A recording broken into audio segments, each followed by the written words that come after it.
greetings to you wherever you are watching me from. So, it was my husband's birthday in the last week of December 2021, so I baked him a stencil decorated cake, and I thought I'll share a recording of how I decorated that cake.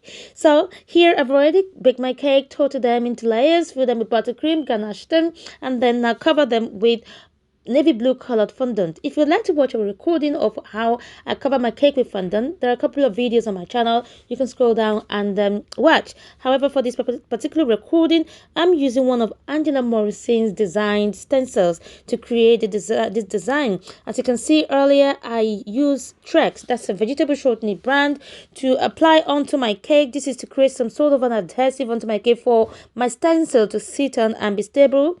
Now I am applying royal icing.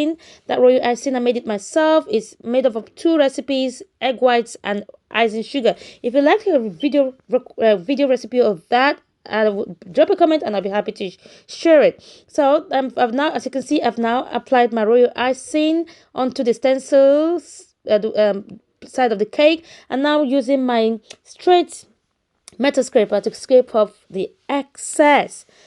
Now I've now proceeded to applying gold mixture, gold paste. For this I use edible gold dust with clear alcohol, that is vodka. I'm applying it onto that section where I have just scraped off royal icing. If you have to wait like a couple of minutes for the royal icing to set a bit for you to be able to have an effective finish on your cake. So that's what I'm doing, just basically applying my gold paste all around that particular segment where I have just applied royal icing. I wanted my stencil to be gold color, or my stencil design to be golden color. And you can see now I have now taken off my stencils. As you can see, there's a couple of smudges in a couple of places here. That's fine for now. You can work on that as you get along. I'm still learning through the process of stenciling at this stage. Now I've now moved on to the remainder side of the cake. I have to be careful not to smudge the one that I've already created. I have to wait a couple of minutes or so to allow that one to kind of set a bit to prevent smudges or rubbing off of the work I'd already done. So that segment I'm doing now is just the segment that is left to be done, and it's just simply following the same process: applying royal icing, scraping it off, and then waiting a bit, and then applying the gold paste to create the gold color effect. And yes, that's it. The entire size of the cake completed and stenciled.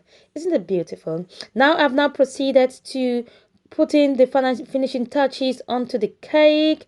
I created a design of dad with a crown topper using my Cricut machine.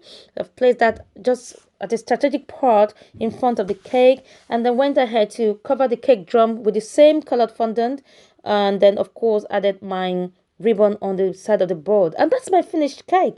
I hope you like it. Give me a thumbs up. If you do, drop a comment. I'd love to hear it from you. Thank you for watching. Don't forget to subscribe to my channel if you haven't done so. Thank you. Now bye.